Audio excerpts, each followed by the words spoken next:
Hello friends. महिला पर्यवेक्षक भर्ती के कुछ इम्पोर्टेंट एमसीक्यू हम इस वीडियो पर लेकर आए हैं, जो कि इस साल की परीक्षा के लिए बहुत ही महत्वपूर्ण है। आइए देखते हैं। प्रश्न पहला, विज्ञान की निम्नलिखित में से कौन सी शाखा निर्जीव घटकों के अध्ययन से संबंधित है?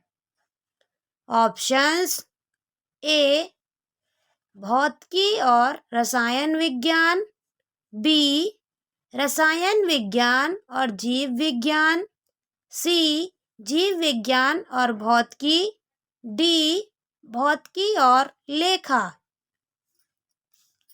इसका सही आंसर है ऑप्शन ए, भौतिकी और रसायन विज्ञान।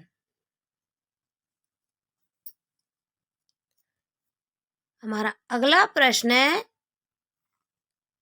प्रश्न 2, परिपक्वता तक पहुंचने पर कोई जीवित प्राणी अपने समान नए प्राणियों को उत्पन्न कर सकता है, उसे क्या कहते हैं? ऑप्शंस: ए पुनर्जनन, बी अनुकूलन, सी प्रजनन, डी भेदभाव। गेस करिए। इसका सही आंसर है ऑप्शन सी, प्रजनन।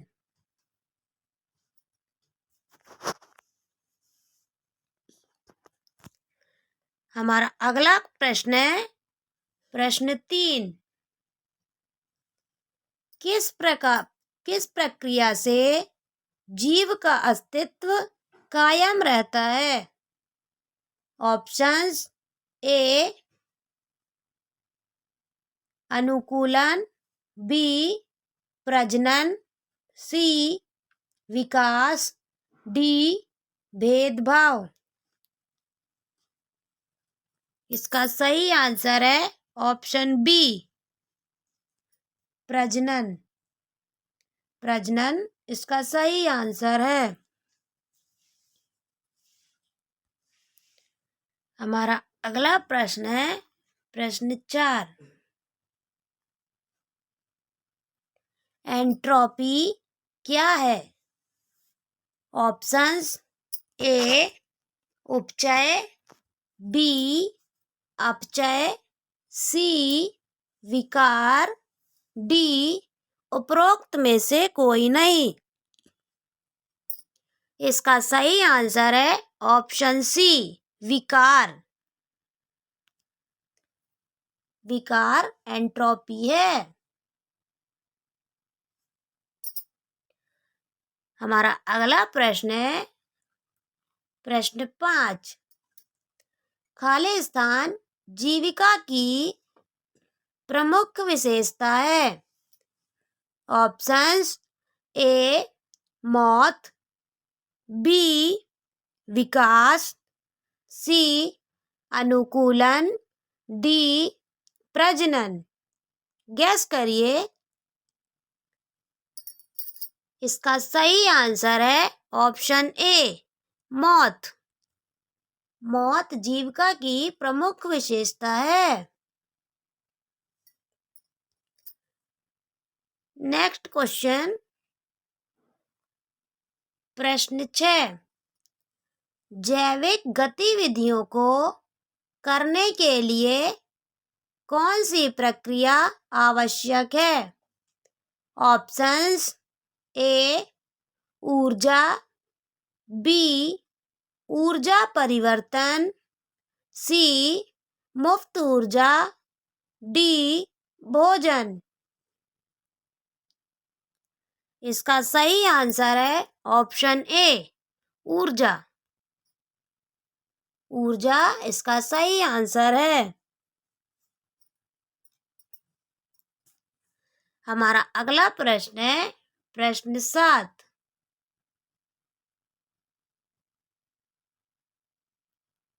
विभिन्न प्रकार के जैव रासायनिक प्रक्रियाएं निरंतर कहाँ संपन्न होती रहती हैं? ऑप्शंस ए रक्त प्लाज्मा, बी साइटोप्लाज्म, सी सेल, डी मस्तिष्क। इसका सही आंसर है ऑप्शन बी साइटोप्लाज्म। हमारा अगला प्रश्न है प्रश्न 8।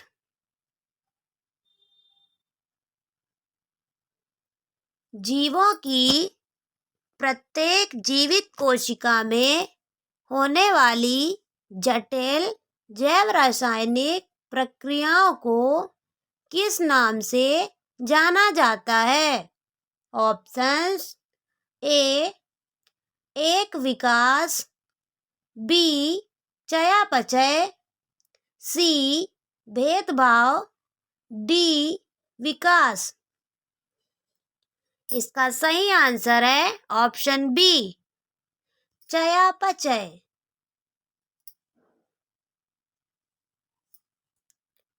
हमारा अगला प्रश्न है प्रश्न 9। किस प्रक्रिया द्वारा सजीवों के शरीर का आयतन बढ़ता है? ऑप्शंस ए कोशिका विभेदन, बी कोशिका विभाजन, सी कोशिका क्षरण, डी कोशिका विकास। इसका सही आंसर है ऑप्शन बी कोशिका विभाजन।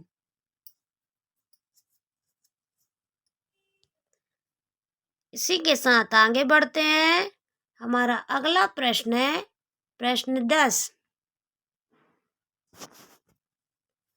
निम्नलिखित में से किसमें जीवन भर विकास होता रहता है? ऑप्शंस ए पौधे, बी पोरीफेरा, सी प्रोटोजोआ, डी वर्टेब्रेटा। इसका सही आंसर है ऑप्शन ए पौधे।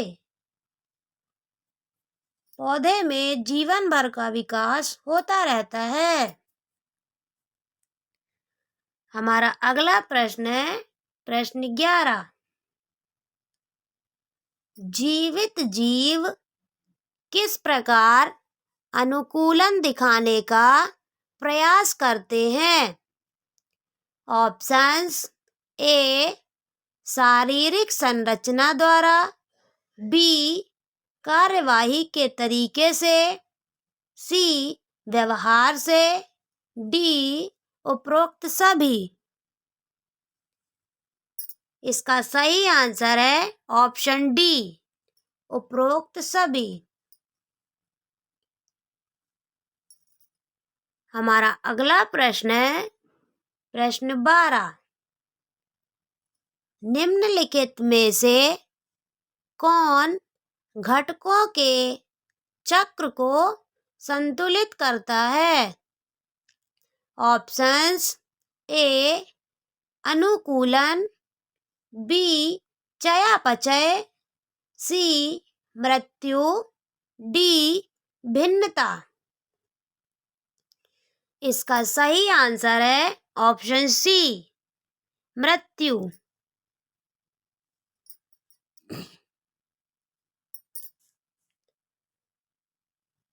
हमारा अगला प्रश्न है प्रश्न 13। मृत्यु एक सार्थक घटना है क्योंकि ऑप्शंस ए प्रत्येक प्रजाति के जीवित व्यक्तियों की संख्या सीमित रहती है, बी नए प्राणियों के जन्म के लिए गुंजाइश प्रदान करें, सी शरीर के घटक आगे पर्यावरण की ओर मुड़ते हैं, डी उपरोक्त सभी। इसका सही आंसर है ऑप्शन डी, उपरोक्त सभी। इसी के साथ आगे बढ़ते हैं। हमारा अगला प्रश्न है प्रश्न 14। कौन सा अणु माता पिता द्वारा उत्पन्न अगली संतान को विरासत में मिलता है? Options A DNA, B ATP, C RNA, D GTP. इसका सही आंसर है ऑप्शन ए, डीएनए। हमारा अगला प्रश्न है प्रश्न 15। उच्च वर्ग के जीवों में डीएनए उत्तरदायी होता है। ऑप्शंस ए लिंग निर्धारण के लिए, बी विरासत को बनाए रखने के लिए, सी जेनेटिक इंजीनियरिंग के लिए, डी अंग प्रत्यारोपण के लिए। इसका सही आंसर है ऑप्शन बी, विरासत को बनाए रखने के लिए।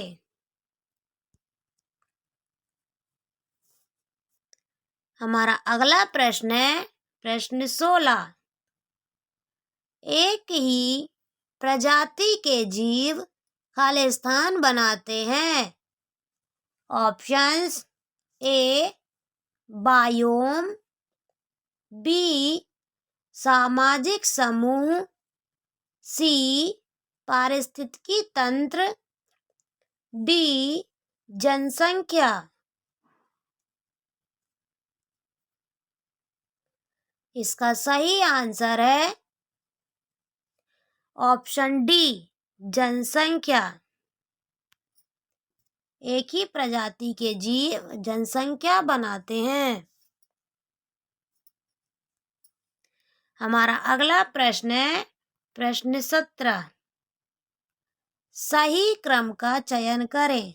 ऑप्शंस ए ऊतक, कोशिका, अंग, जीव, बी ऑर्गेनल, अंग, ऊतक, जीव, सी अणु, कोशिका, अंग प्रणाली, जीव, डी कोशिका, अंग प्रणाली, ऊतक।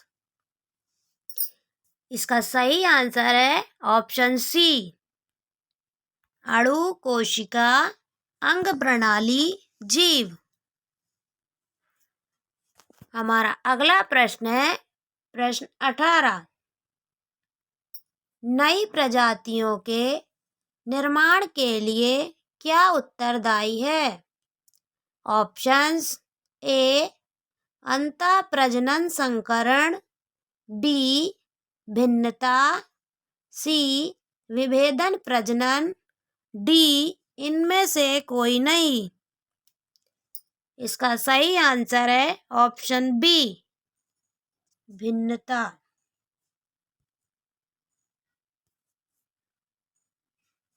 हमारा अगला प्रश्न है प्रश्न 19।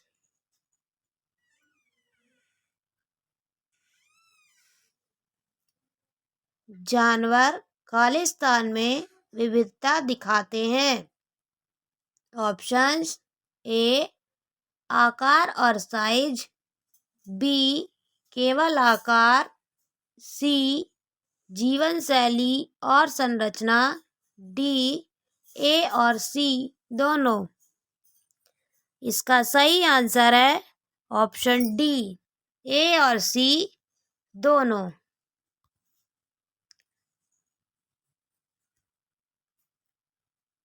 हमारा अगला प्रश्न है प्रश्न 20। नामकरण के लिए सर्वसम्मत सिद्धांतों के अनुरूप अपनाई गई विधि क्या कहलाती है? इसका सही ऑप्शंस ए पहचान, बी नियोसिस्टमैटिक्स, सी नामकरण, डी वर्गीकरण।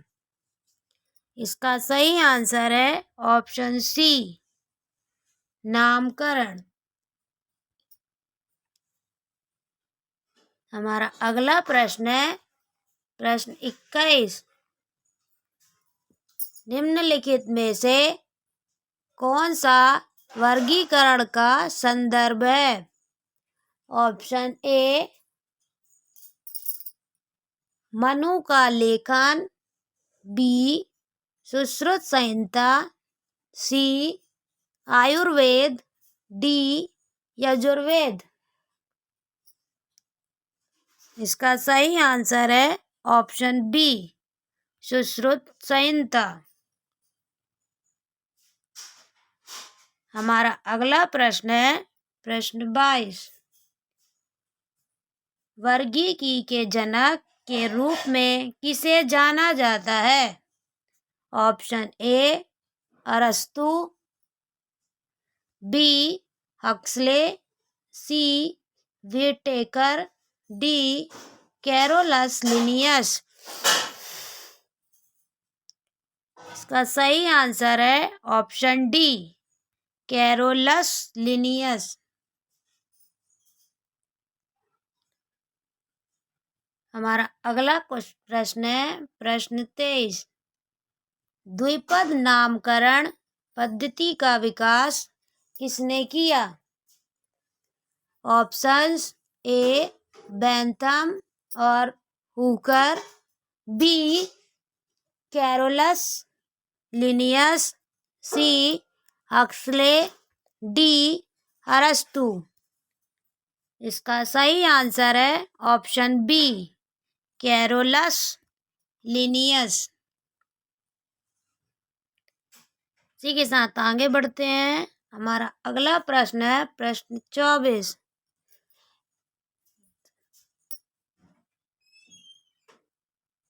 वर्गीकरण में प्रत्येक टैक्सॉन खालिस्तान दर्शाता है। ऑप्शंस ए टैक्सा, बी श्रेणी, सी अनुक्रमिक कदम, डी वर्ग। इसका सही आंसर है ऑप्शन बी श्रेणी। हमारा अगला प्रश्न है प्रश्न 25। विलुप्त मानव जाति को खालिस्तान के नाम से जाना जाता है। Options A Americana, B Columbidae, C sapiens, D erectus. Guess करिए। इसका सही आंसर है option D erectus. Thank you.